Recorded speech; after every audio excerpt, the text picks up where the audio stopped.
Good morning, folks. How are we all today? I hope you're all well. New week. Doesn't it get any better? Doesn't get any better. Near it does. Anyway, big coffee cup this morning. Taking a wee bit to get me going. Let's have a wee look and see who's in this morning. We've got June. Good morning, June. Good morning, Stephen Bankier. Good morning, Heather. Morning, John Baxter. Good morning, Mark Telford. Mr. T. Good morning, Gary. Hi, Gingers. Hope you're well. Hi, Stephen. Sandy McLean. Jamie Dodger.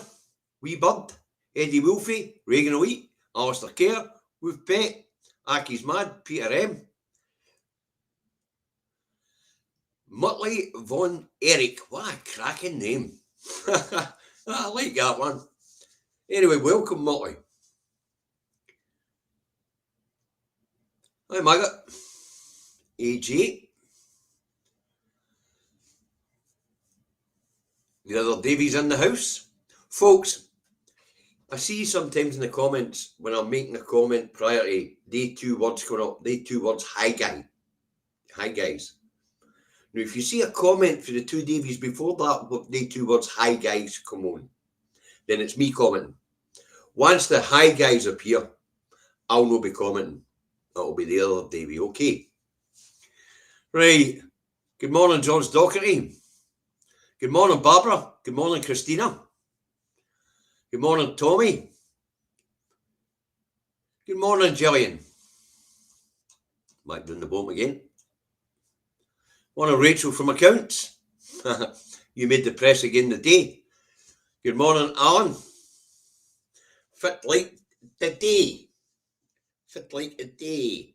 I'm all right, thanks, mate. Right, let's get this one underway, shall we? Get Indy Truck Davey out the truck and at home in his office in Salford, North Lanarkshire, where it is 14 degrees, overcast. Today's high will be 16.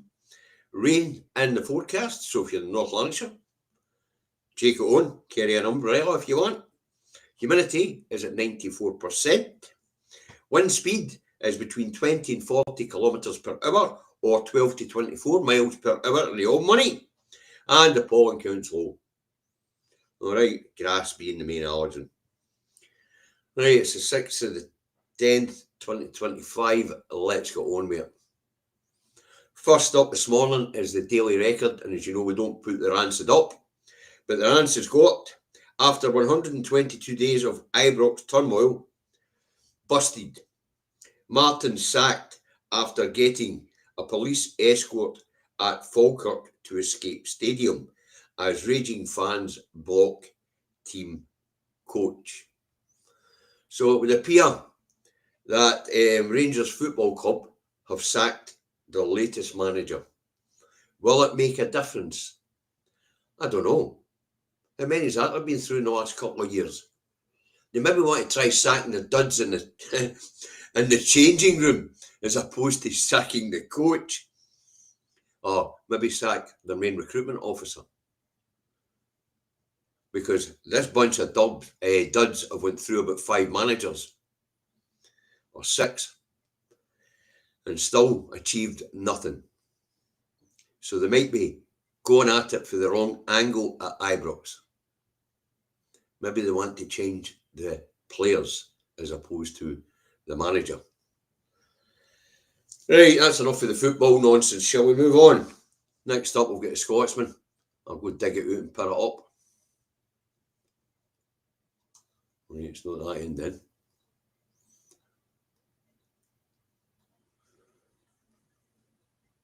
Maybe one of these mornings, I think. Here we go. The Scotsman. Child poverty target set to be missed by large margin. And well, folks, we knew that. John told us that. He told us it was an aspiration of the party to lower child poverty, and they've managed it. 1 in 4 in poverty here in Scotland. 1 in 5 in England. In Wales, And in some parts of England and Wales, it's as high as 1 in 6, like in the northeast. So, yep, targets will be missed. But John told us that. He told us it was aspirational and they could only do so much under the power of devolution. That one gets a wee bit more interesting as we go further in. So it does. But in the Scotsman here, it says calls for rise in social security spend as 1 in 4 affected. But here's the thing. The benefits that would make a difference in this circumstance are held in Westminster. If Rachel for accounts here does manage to put an end to the 2-child cap, it's going to be bloody embarrassing for the people of for the Westminster government, because child poverty will fall to 1 in 3, maybe 1 in 2 here in Scotland, as opposed to 1 in 3, 1 in 4 in England. So it's still going to be worse in other parts of the UK, but it is the right thing to do, Rachel dear, if you're listening. And I know you're still peeved because we didn't hire you as a tea lady, but Davey and I drink coffee. Right, let's move on. After the Scotsman, inevitably, we have the Herald.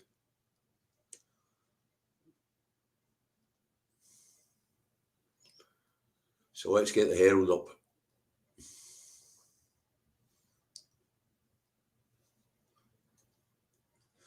Culture of secrecy at Glasgow Council. This one's quite interesting. Now, this claim of secrecy at Glasgow City Council is being made by a Labour councillor. It is, Higgins her name is. And what a Councillor Higgins' complaint is all about is Councillor Higgins was reported to the Ethics Commissioner for misconduct by a staffer in order to deflect from the fact that there was another Labour councillor in disrepute. The Herald's decided to take a different spin on it. And that is a claim that this councillor, who's been reported to the Ethics Committee, has made, that there is secrecy over education cuts coming in Glasgow. Don't think there's any secrecy about it. Glasgow City Council has been quite clear. They're going to have to cut teacher numbers. The costs to run the schools went through the fucking roof. Heating, lighting, wages. It's all went up. So Glasgow's been quite clear about this. But the real headline here is another Labour councillor in disrepute after being reported for misconduct to the Ethics Commissioner by a Glasgow City employee, not even a colleague, a staffer. That's the real story here. No story about education cuts. Fiona Higgins, her name is. That's what it is. Fiona Higgins. Anyway, to say the real story here isn't about secrecy, about education cuts, because we all knew it was coming. The real story here is there's another Labour councillor in disrepute who's been reported to the Ethics Commissioner by an employee of Glasgow City Council, not even a colleague, not even another councillor, but a staffer. That's the real story. And it's actually clear when you read the article that that's the real story. Mental. Right, get rid of the Herald. After the Herald, we have the Scum. And just like the Rancid, we don't put the Scum up. But I will tell you what it says. The Scum has Beeb's baffling crackdown. Beeb's checkmate. On free speech. Now, what's this about? According to the scum, bosses at the BBC have banned chummy expressions among employees. Never had so much shite in all your life. But it is the scum. They make it up as they go along. Right, after the scum, we have the Daily Fail. We'll get that one and stick it up.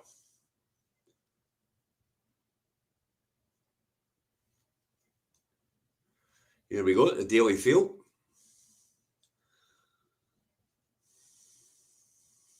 What's the fail got for us today? This one's a cracker.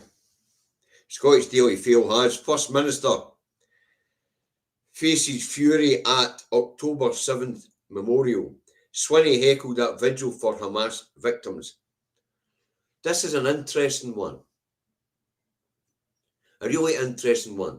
See, John's going to represent all the communities and all the peoples of Scotland.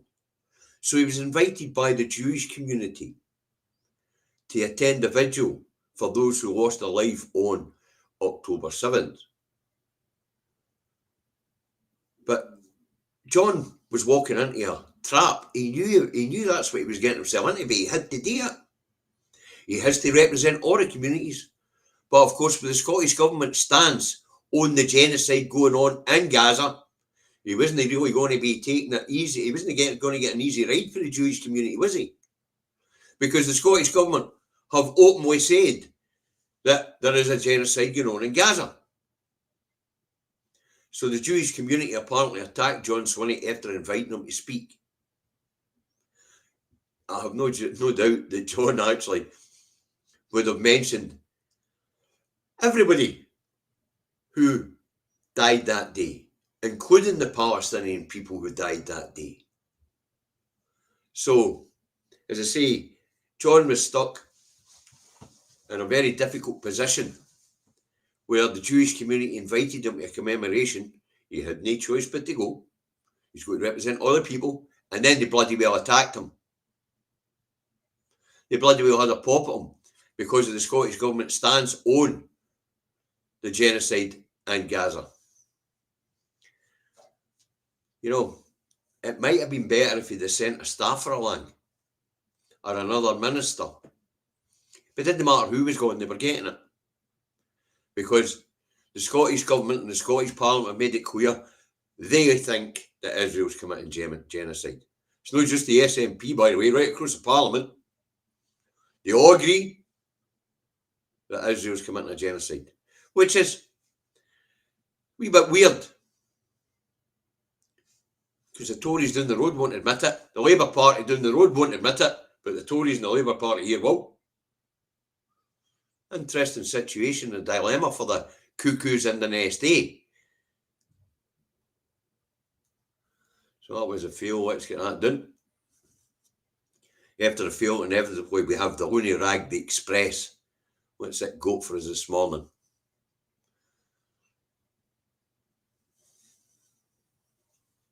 The Looney Rag, the Express has, as Sir Mel Stride says, country can't keep spending money it doesn't have.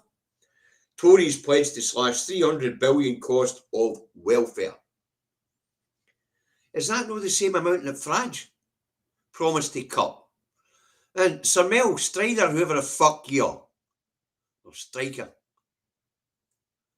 let me tell you something, Muppet. The Treasury can print all the money it fucking wants. It can continue to spend all it wants. It has that ability to create it. This nonsense, slash 300 billion cost of welfare. Who's going to vote for fucking that? Because the biggest slice of the pie goes in state pension. Guess who these fuckers' voters are? That's right. The elderly right-wingers in England. They're not going to vote for their fucking pensions to be cut. But honest to Christ, it would appear that Kimmy Badenoch hasn't learnt that you can't out Farage. Why would you vote for a Tribute Act when the real thing's there to be voted for? So they Muppets down that road, Kimmy Badenoch. Bad enough, whatever you want to call yourself, Bad Enoch. People are not going to vote for you, even if you push the same policies as Farage, because you can't out Farage. And they're not going to vote for a Tribute Act when they can vote for the real frog. There you go. Fucking stupid idea. Slash welfare by 300 billion. Let's start with fucking axing the monarchy. That'll help save a few quid. But honesty, trying to out Farage. They're both at it. Trying to out Farage. It's nuts. Just nuts. Well, there you get rid of the Express. What we got after the Express? The Times. Tell you, it ain't any better. It's about to get worse. It's about to get much worse. Let's get the Times up.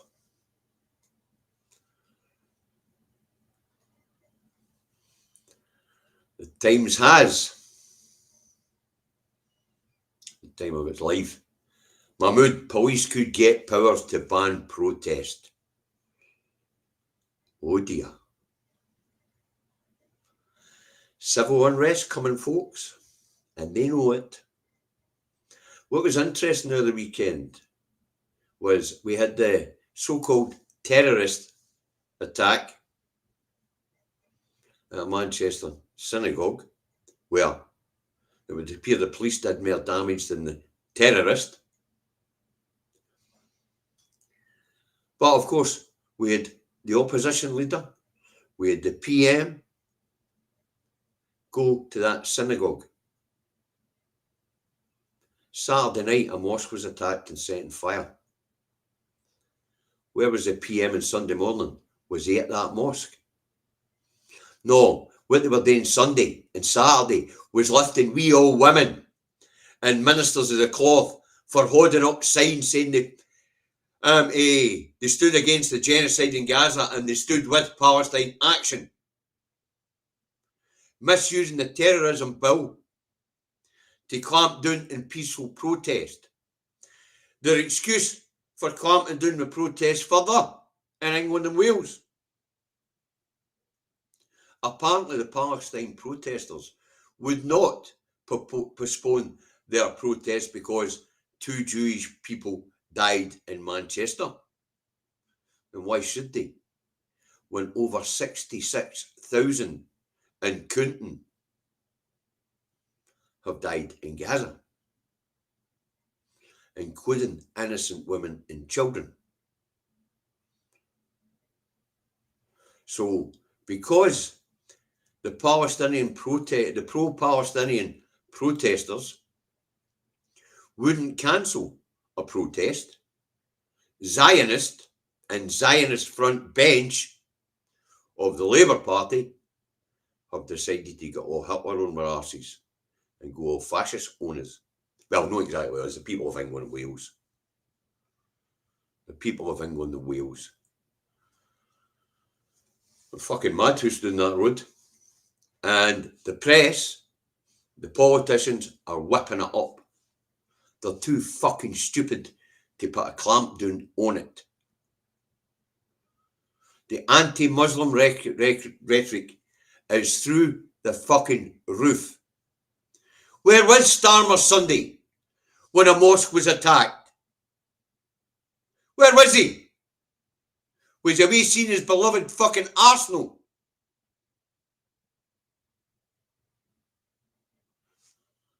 The anti-Muslim sentiment in England is getting out of hand.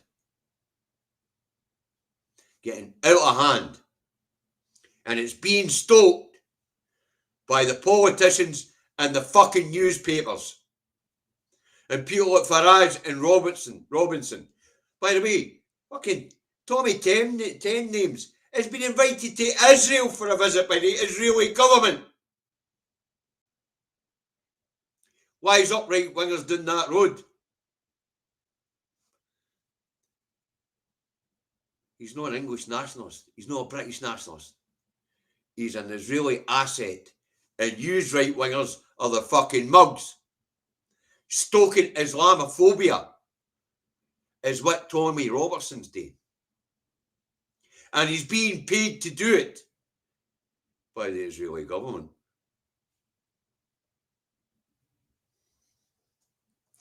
But the authoritarian attitude of this Westminster government is out of fucking hand. And apparently, civil liberties movements down that road are already mounting a legal challenge to it. But what's interesting is the Tories tried something similar, and the courts down that road said no. So what is Labour doing to get round that negative answer for the courts to the Tories? Well, what they're doing is they want to ban repeat protest. No protest, repeat protest. Because they think that people who turn out every week to express their disgust at the behaviour of the Israeli regime and their genocide on the people of Gaza. Now, I was very careful there to make sure I said Israeli regime. Not the Jewish people. You've got to keep these two things totally separate.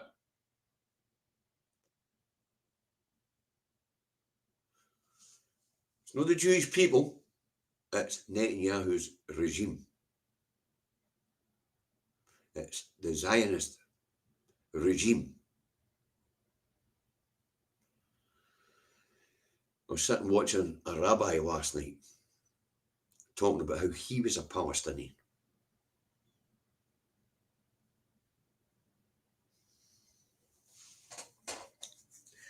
Because prior to the Nakba, there was Jews living peacefully in Palestine. And they considered themselves to be Palestinian. Religion didn't come into identity. The identity was where they were born. Like the Zionists are all European Jews. Whereas this rabbi and his family were actually from Palestine. And that's what he said. I'm a Palestinian from Palestine. And he was talking about Israel, as we now call it.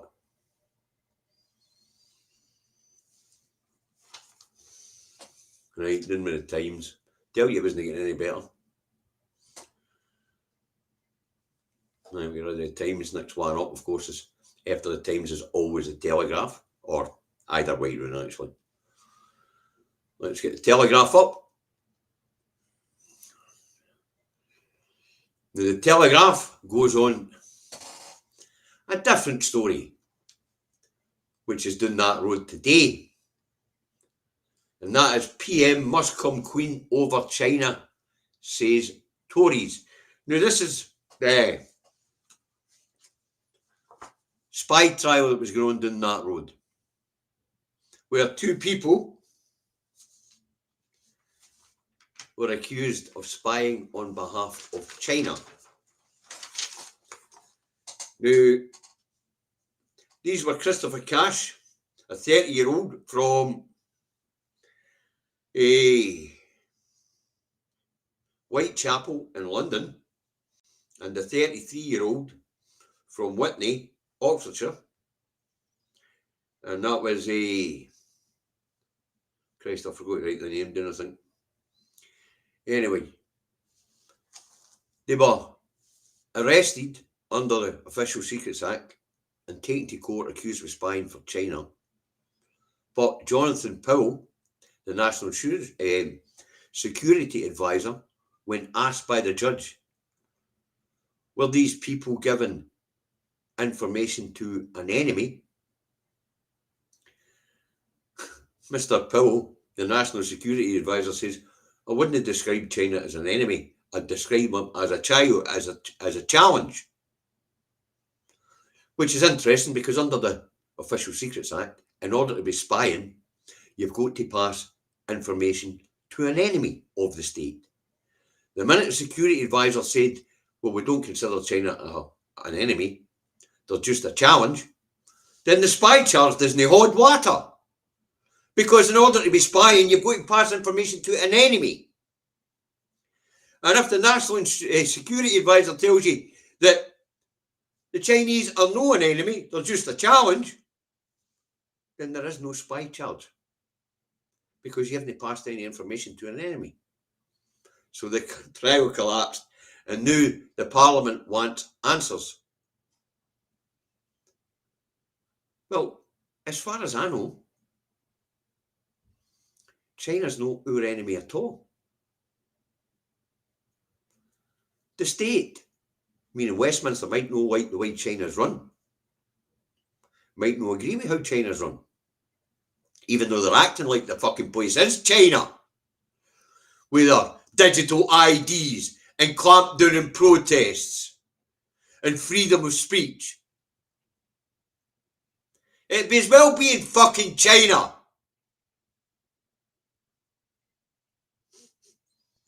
But China's knowing it. It's official.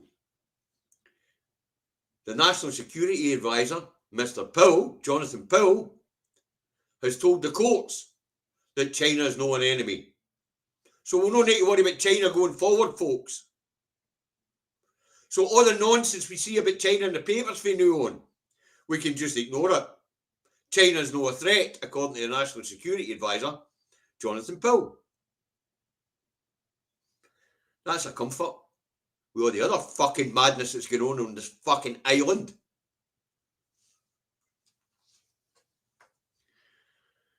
Right, let's get it done. We'll get rid of it.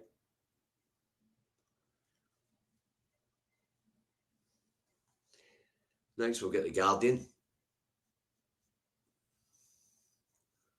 Let's see what it's got for us. Then I need to go and fish a couple out because I seem to have lost a couple.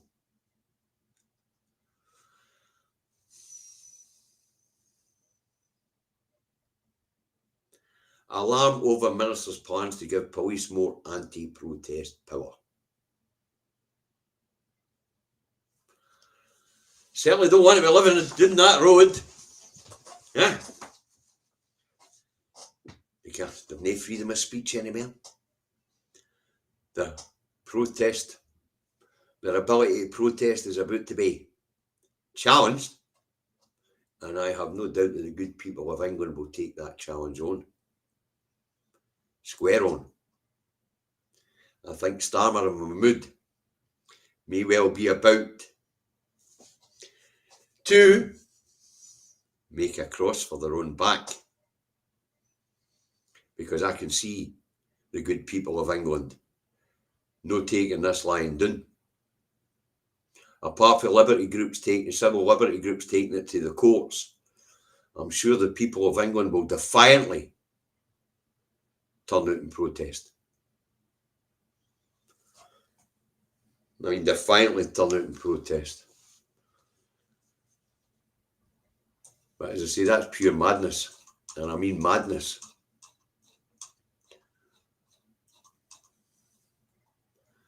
For these idiots in Westminster to actually think that they are going to be able to say to the people of England, no, you're not allowed to protest anymore and no have a backlash. Let's see. Civil unrest coming down that road.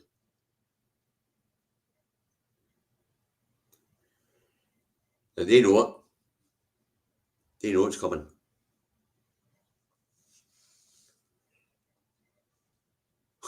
People like Tommy Robson being platformed and things like that, they know it's coming. Unbelievable. Right, next up should be the I. Oh no, we haven't had the National yet. We better go and grab that one, because it's not there either.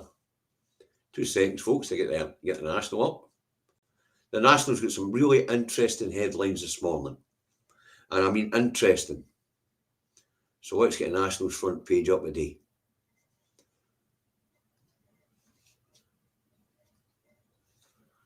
What's the National got for us today? Finlay called desperate after he says Scots shouldn't be consulted on the ECHR exit.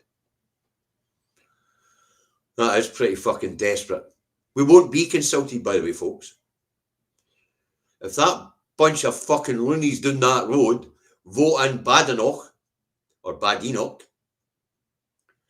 or Froggy, then the ECHR will be history on these islands. There will be no human rights. None. There you go.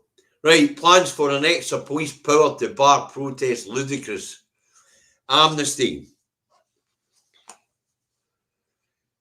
Amnesty points out courts deemed similar Tory move unlawful. It's an affront to democracy, says the front page. And all of that is true. It is ludicrous because, as they say, the people of England won't take it lying down. And then at the bottom there, it's Richard Murphy. And he says, how long before supporting independence is designated a terrorist offence? Well, you know, Richard, that's not a bad question, seeing it's already deemed to be an extremist if you support Scottish independence, under the change to what an extremist is under Michael Gove. So I'm already a fucking extremist. It's no a stretch to think they would deem me a fucking terrorist.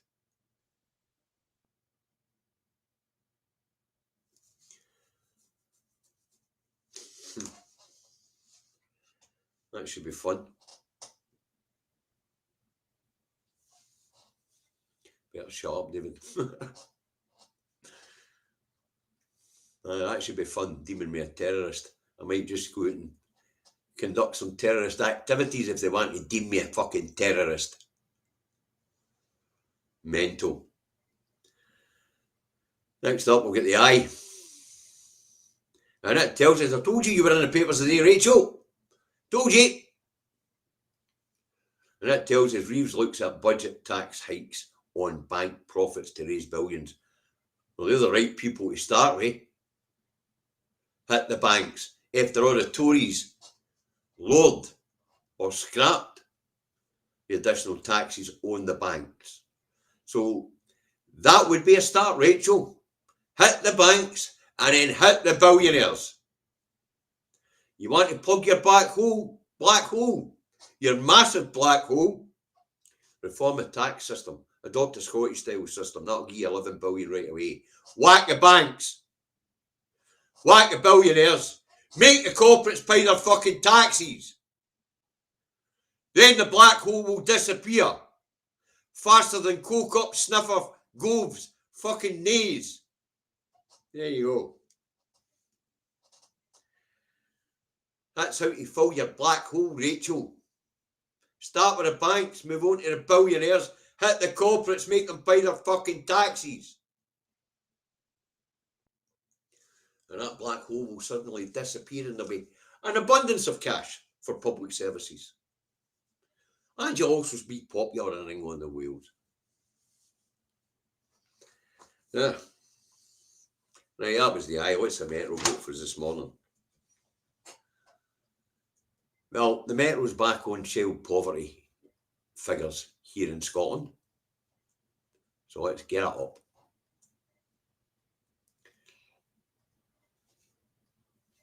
And the Metro has. What a poor effort. Child poverty target set to be missed by a large margin as Swinney calls for end to two-child cap. As John explained when he said it was an aspiration of the party to lower child poverty in Scotland, which they have done, he did make it clear he would only be able to go so far with the limited powers of devolution, creating a whole new benefit to give £26.78 a week for each child that qualifies as a start. But if Rachel does the right thing and scraps the 2-child benefit cap and doesn't make it for new claimants only, makes it for everybody, then we should see child poverty figures here in Scotland drop dramatically. You also see the 250,000 extra children pushed into poverty last year by the Labour budget lifted back out of poverty. So do the right thing. And well, I wouldn't predict nae boffins yet. We haven't got to the start. A black hole rant. Brilliant, Davy. Thank you, Duncan. But when it's obvious as the nose in your face, or we go wee sniffer, it's no rocket science what Rachel's got today. It's no hard.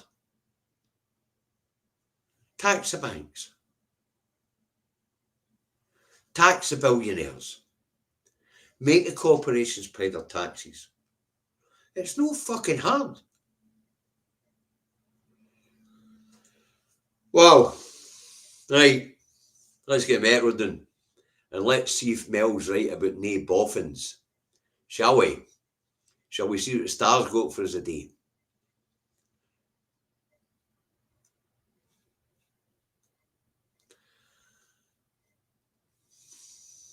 Stars back on form with its boffins. End of butt gags. Cracked builder's bum. According to the Star, there is a new pair of cakes, whatever cakes are. I thought cakes were for cleaning floors. There's a new pair of cakes that cure the builder's bum problem. Designed by boffins, of course. They've got an elastic waistband, apparently, and they won't slip down over his butt. So there you have it. Boffins find cure for builder's bum. A new pair of cakes. There you go. So there'll be nae bum keeking out of the breeks. That's for sure. Hey, there's poetry for you. Nae bum keeking out of the breeks. So the boffin makes a short comeback. Why, thank you, Hootsman. Right, as you know, David and I will be back this afternoon. There's a lot to talk about. There is a lot to talk about. There's some interesting things going on here in Scotland as well, which will really need to be discussed.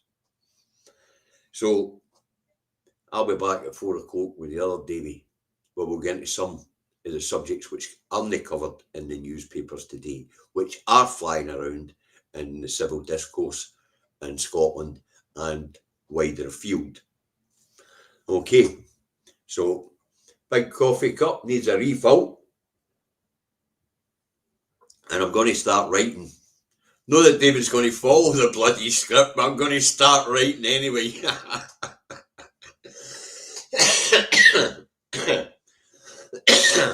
Oh, the rough outline of what we're going to be discussing. Not that you'll follow it anyway, but I'll start writing it now. We'll see you all at 4 o'clock. Okay, and Mel, we'll see you tomorrow morning apparently. Catch you later. Look after each other. Bye for now.